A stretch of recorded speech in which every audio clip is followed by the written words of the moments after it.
मुसाई जन्नत पुजाई मौला मरहूं मजे कबर ते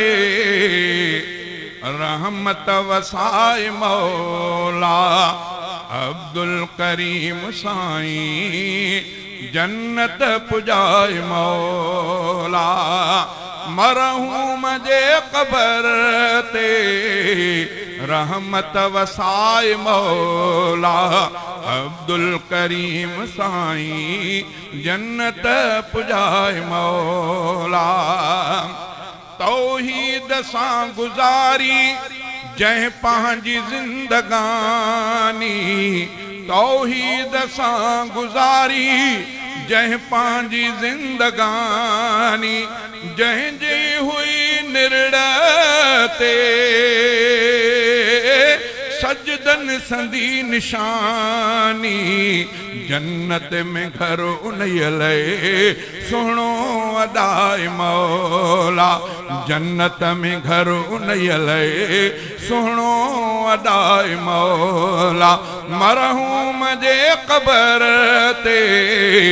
रहमत वसाए मौला अब्दुल करीम साईं जन्नत पुजाए मौला महबूब मुस्तफ़ा के रहबर करे मञाई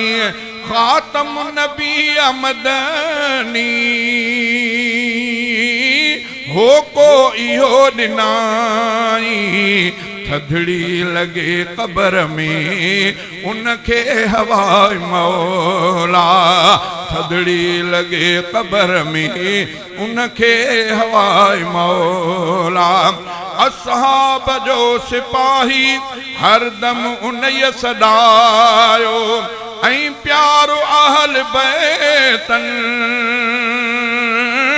जो दिल में तह समायो जन्नत संदे तू बागन में सो घुमाए मौला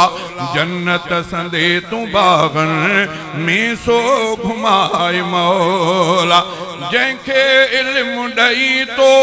आलिम हुयो बणायो जंहिंका मिठा धणी तो हक सच सदा चवायो